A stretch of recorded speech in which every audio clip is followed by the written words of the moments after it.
परमवीर लिखते हैं, गुरुदेव, कंडीशनिंग के चलते हम कभी यंत्रवत व्यवहार भी करते हैं, फिर सही गलत में उलझे हम स्वयं को तसल्ली भी दे लेते हैं कि हमारे हाथ में कुछ भी नहीं। ये कहाँ तक उचित है प्रभु? सीकर के लिए एक बड़ी उलझन पैदा होती है जब वो अद्वैत का शुद्धतम ज्ञान सुनता है। जैसे मान लीजिए मैं कहता हूँ कि तुम्हारे हाथ में कुछ नहीं है, यू आर नॉट डूअर, सब हो रहा है, तो इससे लोगों को लगता है कि मतलब हमें कुछ करना नहीं है, मतलब हम कुछ कर नहीं सकते। ये थोड़ी छोटी समझ की बात हो जाती है। गहराई में बात को समझेंगे, हम गहरे तल पर नॉन डूअर हैं, अकर्ता हैं, लेकिन उसी अकर्ता के केंद्र से हमको सब कुछ करने का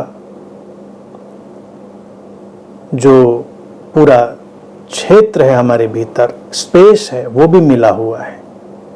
अर्थात जो हमारी बुद्धि, हमारी प्रतिभा, हमारे इस क्षण की तत्परता, सजगता, कॉमन सेंस, सब कुछ है, वो भी हमको उसी स्रोत से, उसी केंद्र से उपलब्ध है और हमको उसका उपयोग उस क्षण अपनी पूरी तीव्रता से कर लेना होता है, क्योंकि वो है हमारे अंदर।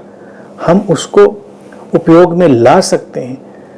उपयोग में लाने के बावजूद भी जब कहा जाता है कि हम कुछ करते नहीं हैं, हम केवल माध्यम हैं, तो उसका अर्थ यही होता है कि मूलतः ओरिजिनली तो वो स्रोत के माध्यम से ही हुआ है,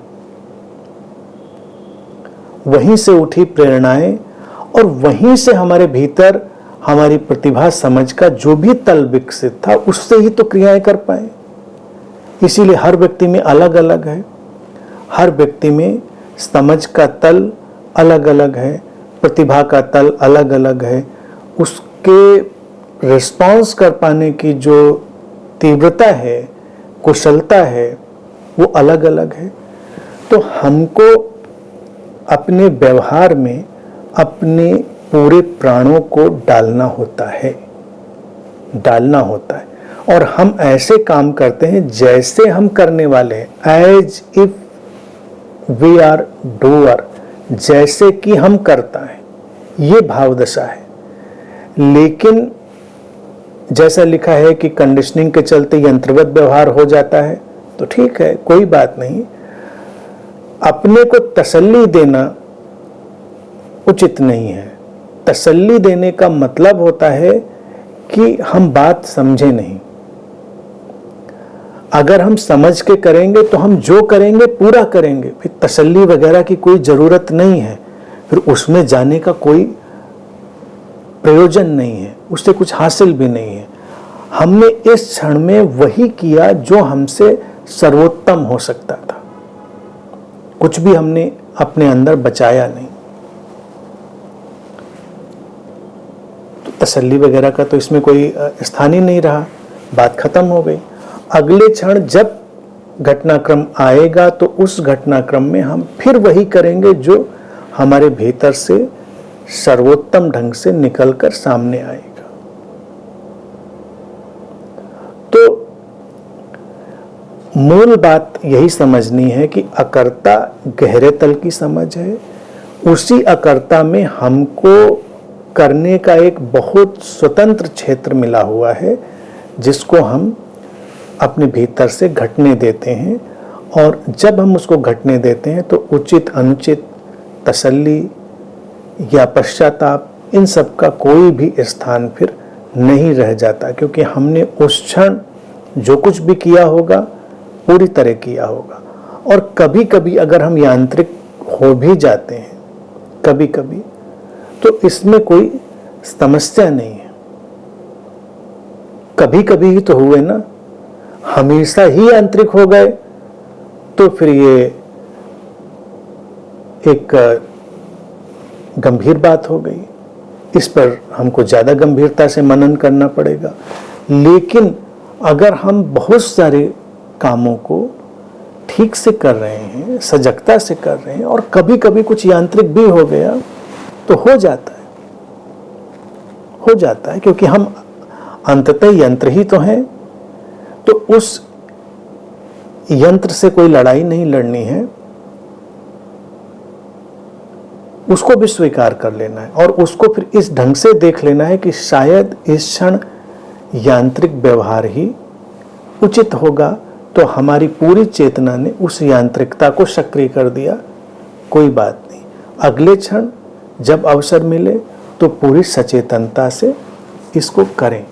इसी प्रक्रिया पर बुद्धा की एक बड़ी प्रसिद्ध घटना है, उसको अनेक अवसरों पर मैंने कहा है और जो भी लिटरेचर है उसमें वो वर्णित है अनेक अवसरों पर।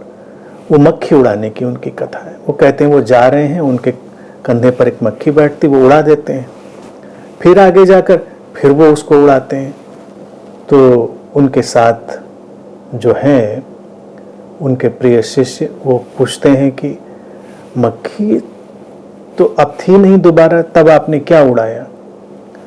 तो बुद्ध ये जवाब देते हैं कि पहले मैंने यांत्रिक ढंग से उसको उड़ा दिया, वो बैठी और बस यंत्रवत मेरा हाथ उठा और मक्खी को मैंने उड़ा दिया।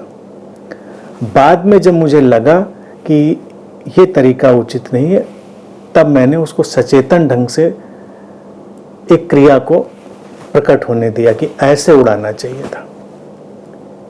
तो इस घटना से अगर हम इस घटना पे यकीन करें तो ये पता चलता है बुद्ध जैसे लोग भी किसी क्षण विशेष में यांत्रिक अभिव्यक्ति उनसे हो जाती है, लेकिन वो तुरंत ही सचेतन हो जाते हैं। बस इतना ही अभिप्राय है इस कथा का।